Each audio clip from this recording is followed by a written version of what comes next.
Hi, and welcome to Prepping Essentials.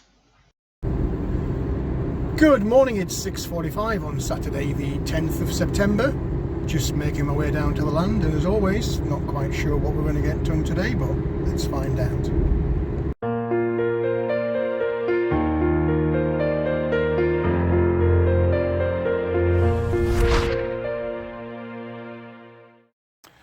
Well, here we are down on the land. It's a bit of a grey, murky morning this morning, and I don't know if you'll see or not on the field, but we've had a little bit of rain, which is nice. You can tell the season's turned. We've got lots of berries, rose hips on there. You can see on the hawthorn over here, all the berries are out. Definitely a change, and you can feel it actually in the air. It's definitely been cooler this week. Thankfully it's been wetter this week. We really did need that rain. Though having said that, looking at the grass, I think Little Red Tractor might be coming out again soon for one final hurrah around the field. Been really busy this week, frantically busy in fact, since the back end of last week. I've still continued to come down daily, though you haven't seen me. Apologies for the lack of video last weekend, but it has been crazy. Thankfully, I think I've beaten the rabbits around the fruit tree, but that's only because there's loads of stone down there under that earth. I'm wondering again about the bees. I did notice as I came down during the week a bit of activity on this end one here that is the one I'm most concerned about. A bit early in the day and a bit wet for them to be out and about now, but it was a little bit encouraging. I doubt we'll get into there this weekend, but we'll definitely be in next weekend for one final look. And there is a little bit of activity on these others. There's the odd little bee coming in and out. I don't know if you'll see those or not, but they're there. As with most things, it's a case of waiting and seeing. Anyway, let's get in, get opened up, sort the chickens out, have a bit of a quick run round. It will be a quick run round. I've got so much to do, but we'll talk about that in the cabin. Well, first things first, as usual, sorting the chickens out. They're all busily pecking around with this mixed corn and grain. They do really like that. They really do. We'll have a quick check in the coop, see what eggs we've got, and then we'll get ourselves in the cabin. The rain is starting to come down again, which is typical, I guess. Oh, nice little bounty of 6 eggs from 6 chickens, though that's a little bit small. Come on, girls. Right, let's get the food and water topped up. Well, good morning. It's the weekend, thankfully. The hat is back. It is cooler this week than it has been for a long time. And we have had a bit of rain, which is nice. I've had a little look at the tanks. They're topping up nicely. So the water shortage, certainly here at the cabin anyway, is officially over, it would seem. Apologies for the lack of video last weekend, as I said coming across the field this morning. It's just been really hectic. It is difficult. It's that old thing of time again, isn't it? Trying to hold down a full-time job, which includes quite a bit of travelling. Trying to keep on top of the food and water for the chickens, watering inside the polytunnel. Thankfully, this week I've been spared from watering outside. And with the house, I mean, I'm in the house, but anyone who's moved will know There's always something that you want to do, to change, to make it better. And I've spent a lot of time building furniture, ripping out wall tiles from bathrooms and installing a new shower. The list of stuff has been almost endless. There is light at the end of the horizon. I am almost there. The one remaining chore, which is the one thing that I really desperately do want to get done, is the garage. It's amazing how much stuff is still in the garage. Whether that's surplus shoes, boots, clothes, which are in vacuum seal bags and have been for, I dread to think how long. They're my kind of backup supply of clothes. Stuff that I don't wear day to day for work or around the house, or indeed down here when I'm doing my jobs on the field. They're there because I know that at some point, irrespective of the price, which has gone crazy over the last couple of years, things are getting in short supply now. And if the current crises that are floating around the world continue to develop, then those shortages are just going to get worse. So whilst myself and other prepping channels do continuously bang on about food storage and water storage, don't neglect the other things that all come from overseas. There's very, very little clothing manufactured really outside of southern and far Asia. Everything gets shipped now around the world. And as we saw during COVID, it doesn't take much for that supply chain to stop. And then the panic really does set in. So yeah, the garage is still full of stuff. Food, lots and lots of long-term food stored away. And at the moment it's just in cartons, crates and boxes. And I do really want to get racking installed so that I can organise stuff and perhaps identify any gaps that I might have. But before I do that, I need to paint inside, I need to do the racking install, the shelving install, there's additional lighting needs to go in. I've bought lots of sockets and cables to do additional power supply installation. So there is still lots and lots to do, and finding the time to do stuff like that, it's just really difficult.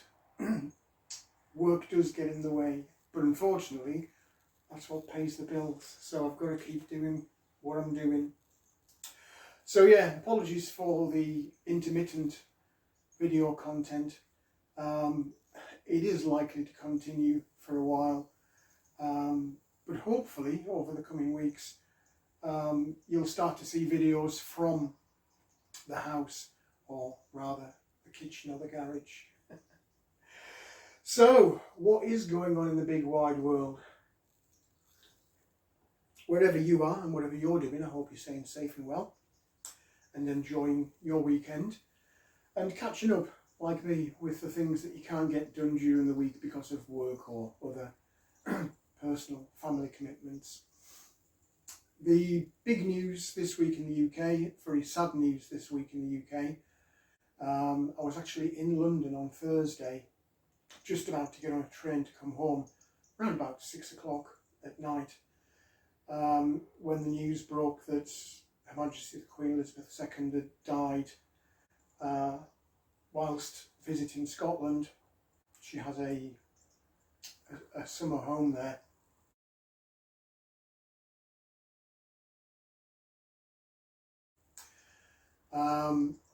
It's been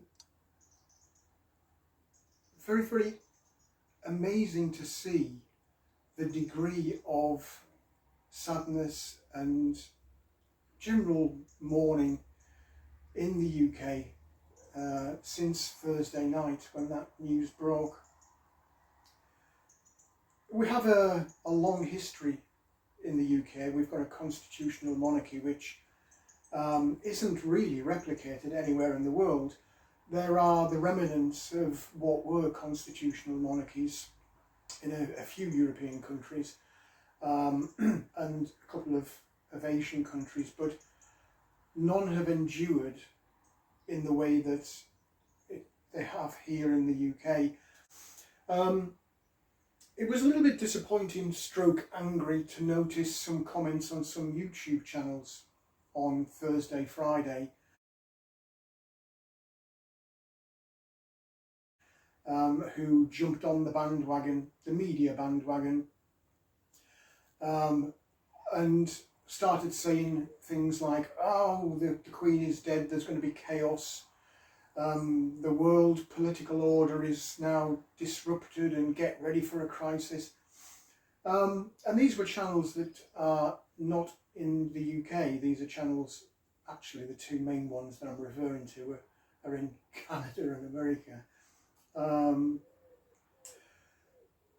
There will be a lot of hype about the monarchy. There will be discussions indeed in this country about the monarchy and the future of the monarchy, and whether it's right that we as a developed Western free democracy country, all that buzzword stuff that the media puts out there and politicians put out there, as to whether that monarchy should continue.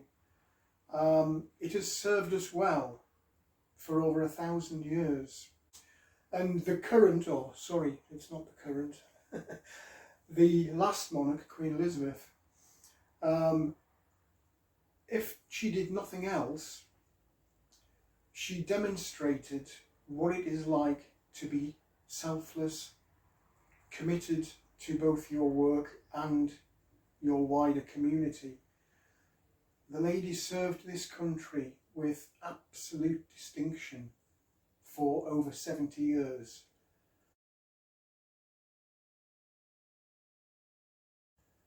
I quite often have a moan and a groan about the fact that I've been working now for over 40 years. So I can't imagine what it must have been like, how difficult it must have been to have served selflessly, with real dedication and without any moaning and groaning for over 70 years. So I give thanks for that, and long may that tradition and that way or system of government continue in this country. So God bless her. So that's the biggest news this week in the UK, and I would hesitate to say globally, because it is global news. The mini crises, and in some cases bigger crises, around the world continue unabated. We still have the conflict in Ukraine. We still have very real tensions between the West and China. And I guess the thing that concerns me the most when it comes to potential military conflict is what is going on behind the scenes between America, Israel and Iran. It seems now very, very likely that we will see some kind of conflict in the Middle East involving Israel and Iran, and potentially, because politicians are never slow to take opportunity of a crisis, perhaps America might actually get involved as well. We'll see. But we already have enough to be going on with without an additional problem in the Middle East. News over the past week has been focused around the energy crisis and, dare I say, the food crisis. They are very much interconnected. In terms of energy, Russia has decided they're not going to put the gas pipeline to Europe back into full swing again. So everybody now is talking about the real prospect of an energy shortage come winter, both in terms of gas for heating the home and for powering industry, and of course the potential for disruption to the electricity supply off the back of that.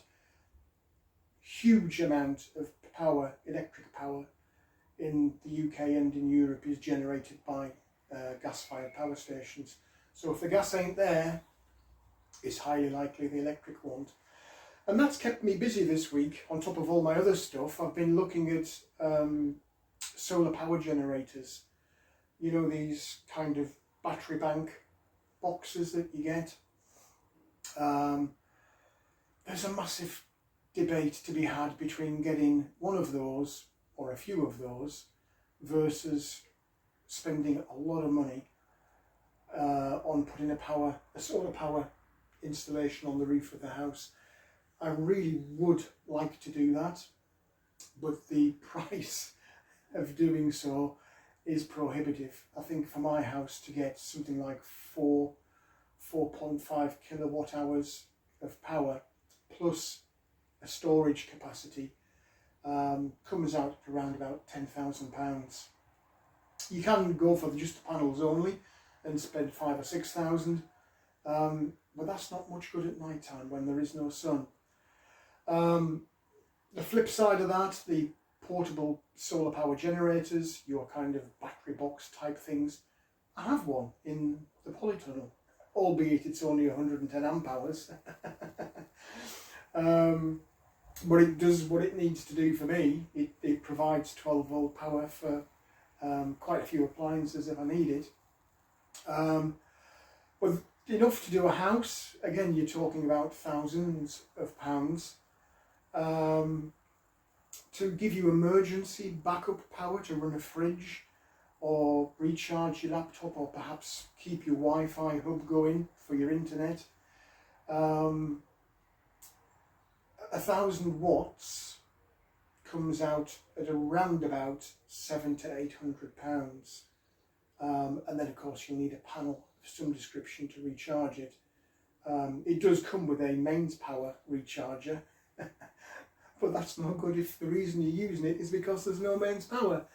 So the dilemma continues. Do I just get a small sized portable solar power generator, or do I go the whole hog and do an installation on the roof? Watch this space.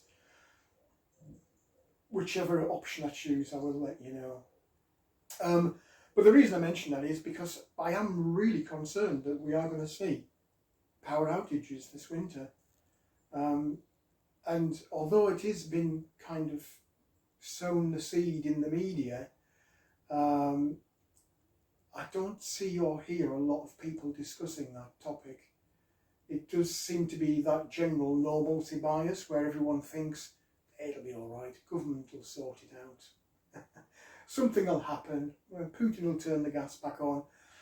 I would urge everybody to really take that potential problem seriously.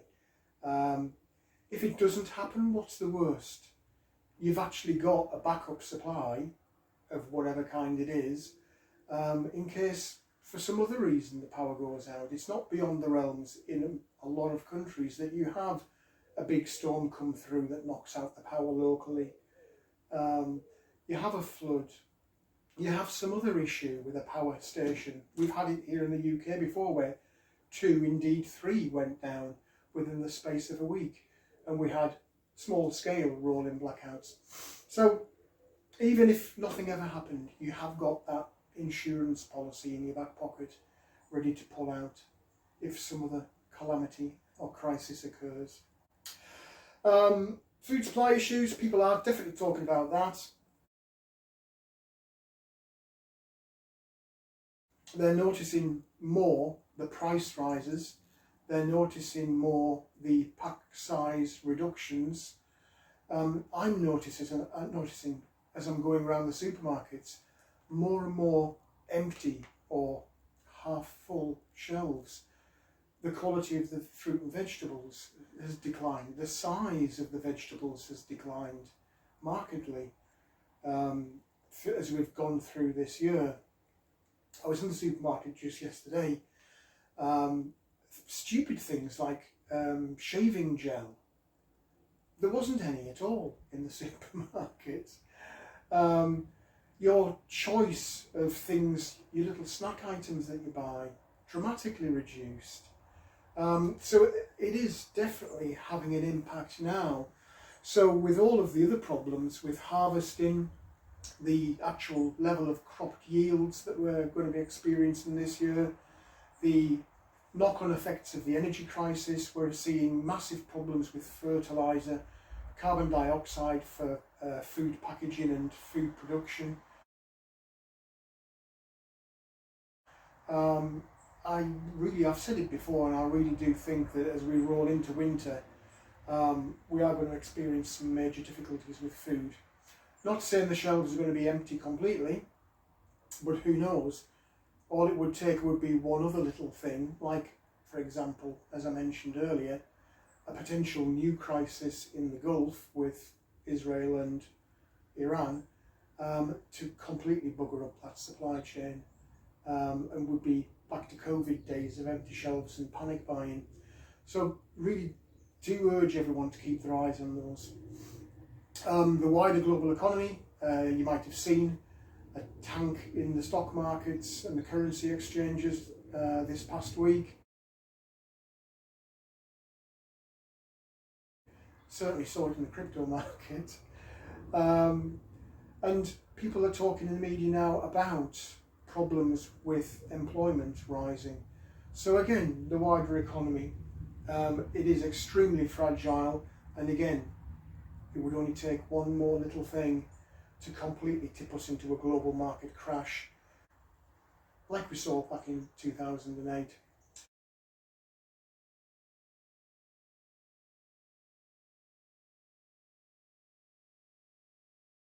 So lots and lots of things to keep your eye on. The one thing I would say though, don't get distracted. Use your time wisely.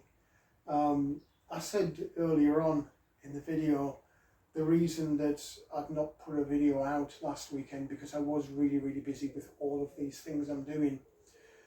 There does come a time when you do have to focus on allocating your time in the most productive and beneficial way. And I think that now is the perfect time to do that. Don't get bought into the media of everything's going to be all right, the politicians are going to sort it out. There's some new initiative, like here in the UK, they're talking about borrowing yet hundreds more billions to subsidise the energy companies. It's not the energy companies that need subsidising. We need to fix the problem, the root cause problem of why we've got this energy crisis. It's two things. It's the green drive of getting rid of coal, gas and fossil fuel power production. That includes nuclear.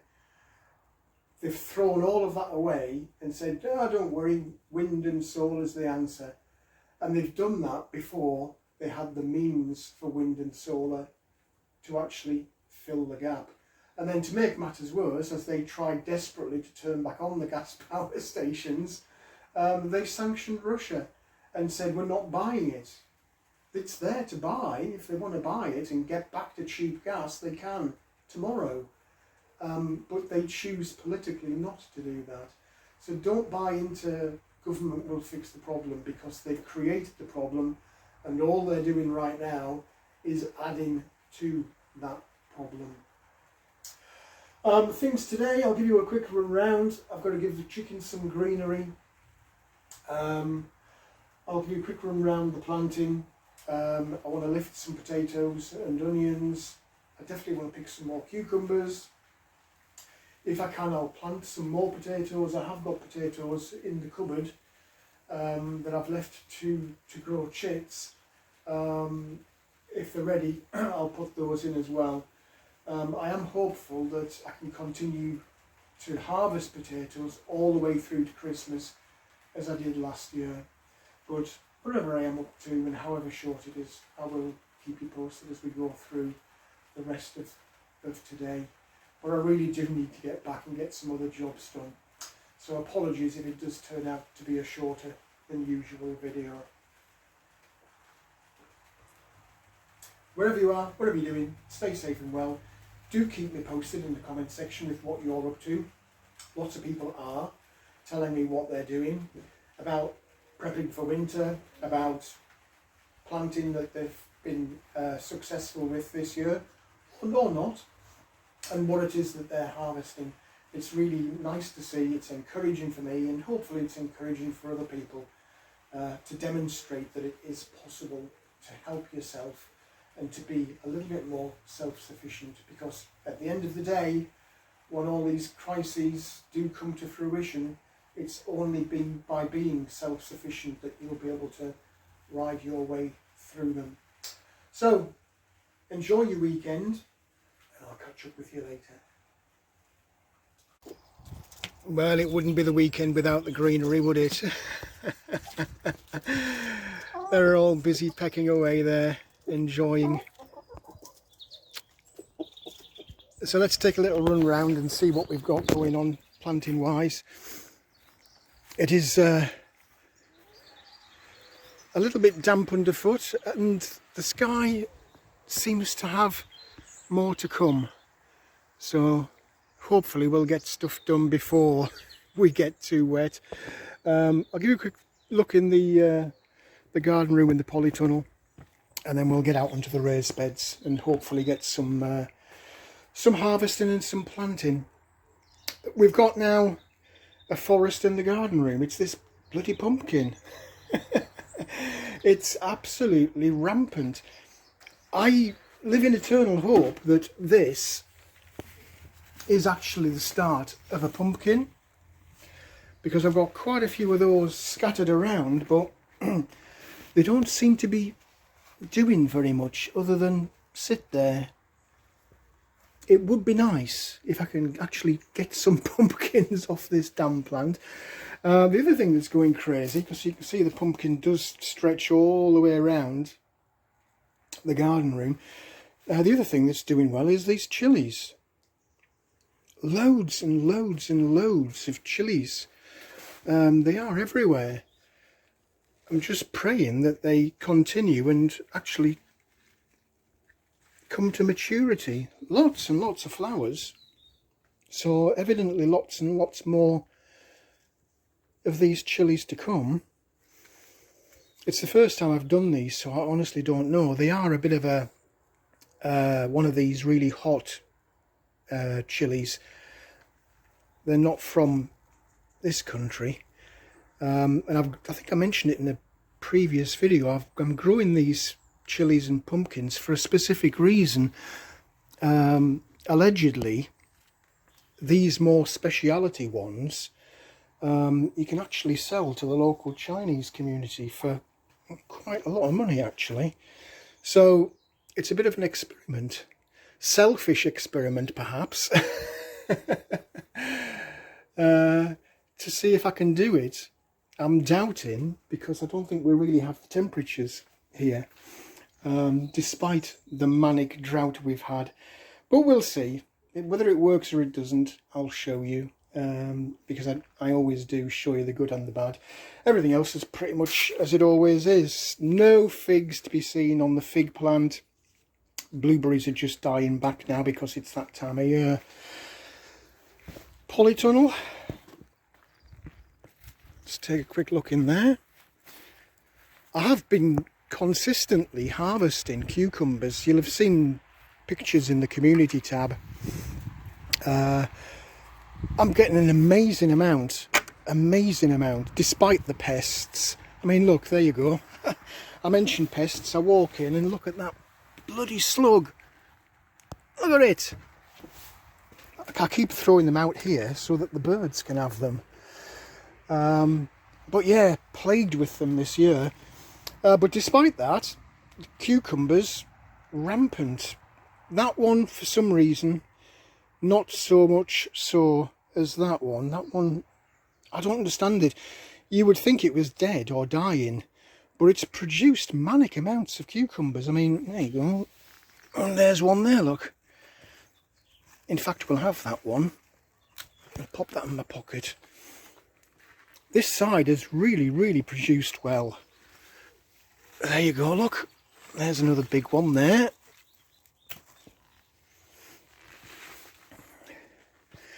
And the ones that I miss, not necessarily on this side, because this side's quite thin in terms of foliage.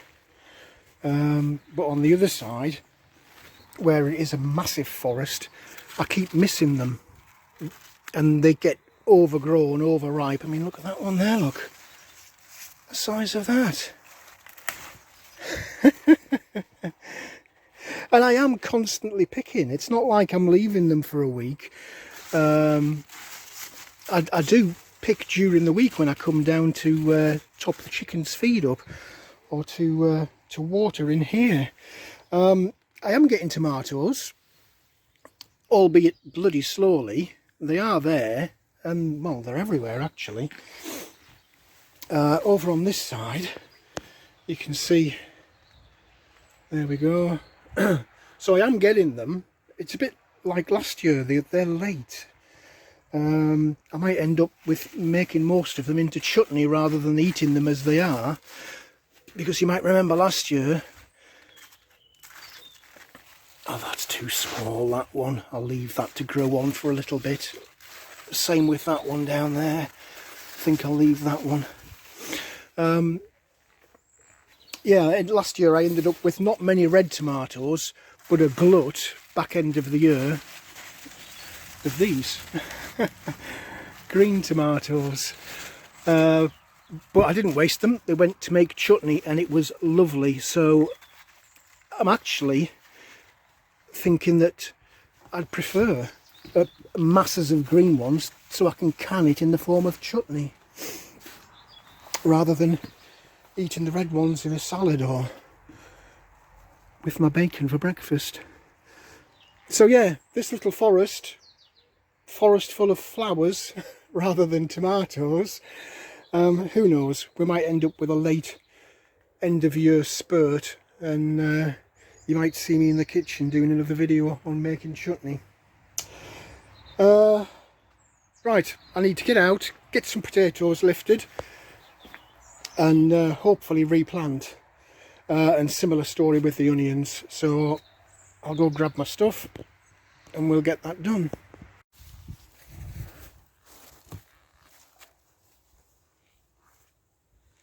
Well, just deciding to lift a few onions. Really done well with onions this year. Really nice. Good size. No damage. Really nice. I'm being a bit selective here as to which ones I take out. Trying to get the ones that are definitely... Oh, there's one there that's rotted. It's a bit of a shame. But all in all, really pleased with these. I won't take all of them.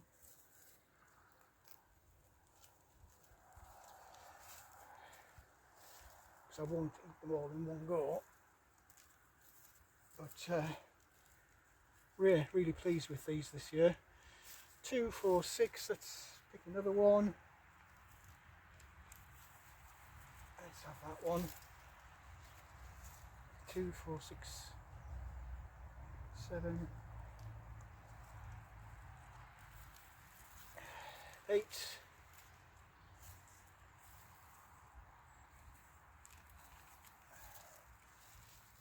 9. One more for luck. Let's take one of these end ones which look a bit smaller. Oh, they're not. They're not smaller at all. Right, we'll leave that now. They won't come to any harm in the ground there. Get those dried out, and we'll get some potatoes lifted. I have still got a couple of potatoes left from the last harvest, but I'm rapidly running out, so it's time to get some more. Again, I'll pick the bucket that looks the furthest in terms of dying back. Get rid of this foliage.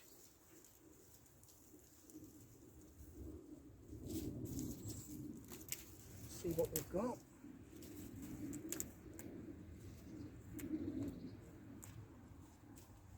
Okay.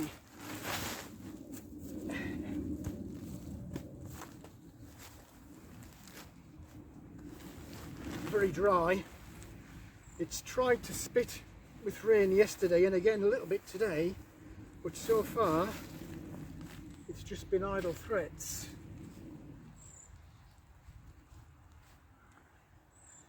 Okay, let's take a little look.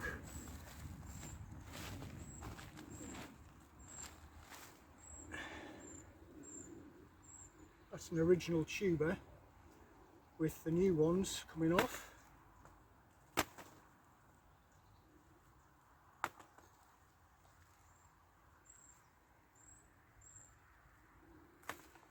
Again, it looks like these are going to be quite small. They're nice and clean though, which is good.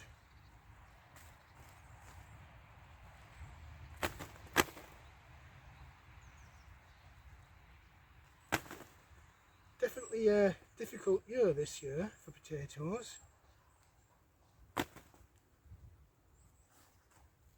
I am getting them, clearly, but not as big as I would be expecting to. There's another original tuber.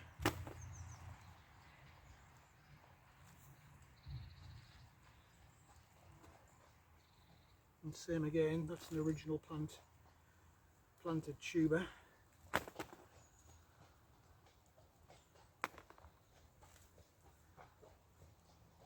horse going by on the bridleway. How nice.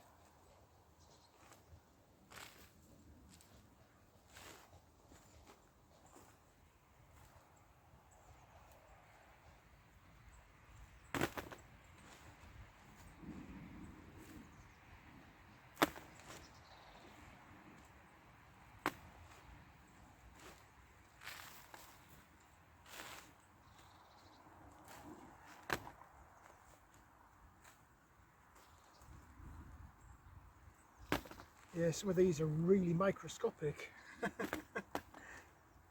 But I have found that even the small ones have come in. I've just simply washed the skin because there's been no skin scab or other blemishes on them.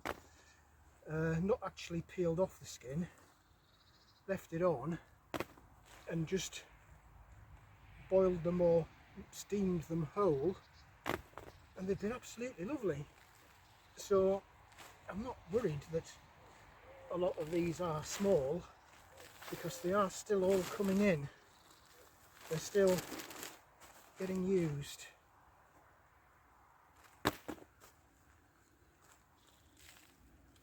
And this will certainly keep me going through the week and probably into next week. I do have them every single day. Well, 99.9% of the time I have potato and other vegetables just steamed with whatever meat it happens to be, or fish that it happens to be that I'm eating that day.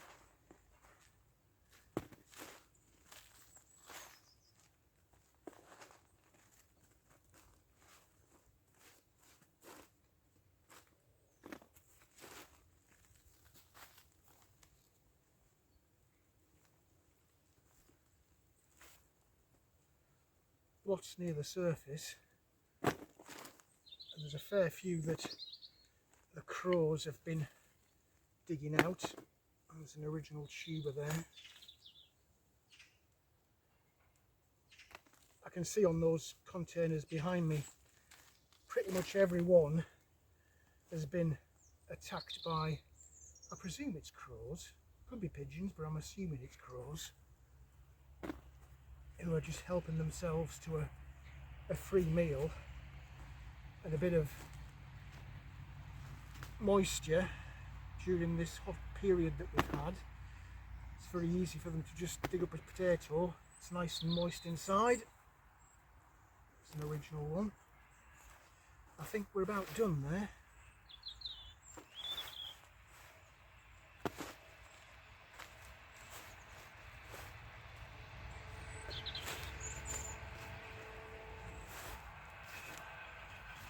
Oh, maybe not.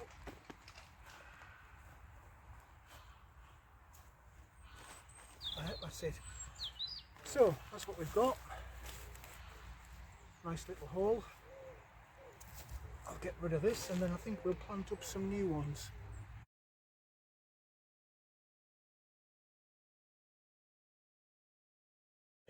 Well, I was going to plant some more potatoes, but these chits just aren't ready yet, and I'd rather keep them out and let the chits grow stronger before putting them in the ground. So perhaps next weekend we'll do that. What I am doing is saving cucumber seeds. You might have seen a little post I put on the community tab. So I've got some nice cucumber seeds that's saved.